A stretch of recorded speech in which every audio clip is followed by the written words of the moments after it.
मुख्यमंत्री पुष्कर सिंह धामी ने sports stadium Tanakpur में आयोजित the Himalayan cup football tournament 2022 का शुभारंभ किया। इस दौरान मुख्यमंत्री ने कहा कि ऐसे आयोजनों से युवा प्रतिभाओं को आगे बढ़ने का अवसर प्राप्त होने के साथ ही खेल गतिविधियों को प्रोत्साहन मिलता है। मुख्यमंत्री ने कहा कि प्रदेश सरकार द्वारा नई खेल नीति बनाई गई है, जिसके अंतर्गत प्रतिभावान खिलाड़ियों को आगे बढ़ने का अवसर प्राप्त होगा।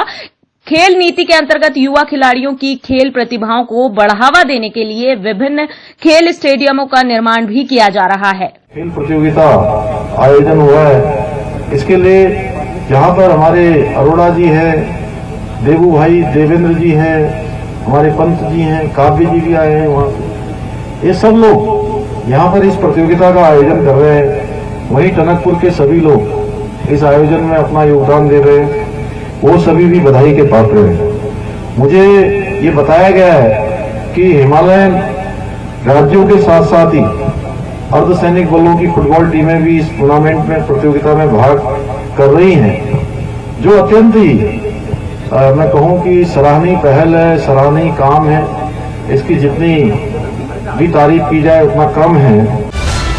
सरदार वल्लभ भाई पटेल के जन्मदिवस के अवसर पर मुख्यमंत्री पुष्कर सिंह धामी ने बनबासा में रन फॉर यूनिटी दौड़ को हरी झंडी दिखाकर रवाना किया। उन्होंने सरदार पटेल के चित्र पर पुष्प अर्पित किए व सभी प्रतिभागियों को राष्ट्रीय एकता की शपथ भी दिलाई। मुख्यमंत्री ने कहा कि सरदार पटेल जी ने देश में 562 से भी ज्यादा रियासतों के एकीकरण में महत्वपूर्ण योगदान दिया है। 562 से भी ज्यादा रियासतें जो अलग अलग तरीके से छिन्न भिन्न रह रही थी, उन सबको एक सूत्र में पिरोने का काम किसी ने किया था तो सरदार वल्लभ भाई पटेल ने किया था। इसीलिए उनको आजाद भारत के इतिहास में लौह पुरुष की संज्ञा दी गई और हम सब उनको लगातार याद करते हैं, जहां सरदार वल्लभ भाई पटेल ने पूरे देश को एक सूत्र में पिरोने का काम किया। उत्तराखंड में अभी तक 9 मुख्यमंत्री बदले जा चुके हैं। साथ ही मुख्यमंत्री पुष्कर सिंह धामी राज्य के 10वें मुख्यमंत्री हैं। उत्तराखंड राज्य बनाने को लेकर अनेक आंदोलन हुए। इन आंदोलनों में कई मातृशक्तियों ने अपनी जान भी गंवाई। उत्तराखंड राज्य के लोगों का एक सपना था, उत्तराखंड की राजधानी गैरसैंण हो। जिन उद्देश्यों को लेकर राज्य का निर्माण हुआ, आज भी वह उद्देश्य पूरे नहीं हो पा रहे हैं। एक संघर्ष हुआ राज्य बनाने को, अब उत्तराखंड बचाने की बारी है। यह बात वीर सिंह पंवार ने कही। वह आज दिवाली के अवसर पर आयोजित दीपावली महोत्सव कार्यक्रम को संबोधित कर रहे थे। देखिए, प्रदेश के जो प्रबुद्धजन हैं, आज इस बैठक में हम लोग बैठे हैं और हमारा उद्देश्य सबका है कि जो प्रदेश 22 साल बने इस प्रदेश को हो गए, लेकिन प्रदेश की जो स्थिति होनी चाहिए थी वो न होकर आज भ्रष्टाचार चरम सीमा पे है। आप देख सकते हैं कि क्या क्या आज अंकिता प्रकरण हुआ। कौन लोग हैं ये? बाहर के लोग, यहाँ का बाहर के जो लोग यहाँ आके जो इस प्रदेश को लूटने और बेचने का काम कर रहे हैं। तो हमारे जो लोग हैं सब लोग संगठित हैं और हम संगठित होकर आगे एक साथ एकजुट होकर प्रदेश को बचाने में एक मुहिम छेड़ेंगे। उत्तराखंड राज्य में किस तरह से आज भ्रष्टाचारी चरम सीमा पर उजागर हो रही है। कुछ छोटी मछलियाँ तो पकड़ी जा रही हैं, लेकिन बड़ी मछलियाँ अभी तक बाहर हैं। हम सब ने मिलकर ये प्रयास किया, समाज के जागरूक लोगों ने, समाज के सामाजिक कार्यकर्ताओं ने, कि हम सब मिलकर इस उत्तराखंड को विकास के पथ पर आगे बढ़ाने के निरंतर कार्य करते रहें, समाज को जागरूक करते रहें।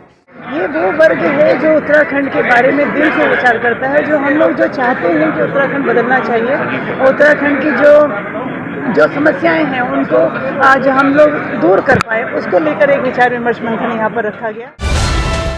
उत्तराखंड कांग्रेस ने राजधानी देहरादून के कांग्रेस मुख्यालय पर पूर्व प्रधानमंत्री आयरन लेडी स्वर्गीय इंदिरा गांधी की पुण्यतिथि और देश के प्रथम गृह मंत्री लौह पुरुष सरदार पटेल की जयंती के अवसर पर उन्हें पुष्पांजलि अर्पित कर स्मरण किया। इस दौरान प्रदेश अध्यक्ष करण मेहरा ने कहा कि गोष्ठी का मकसद नई पीढ़ी को महापुरुषों के बलिदान और त्याग को पहुंचाना है।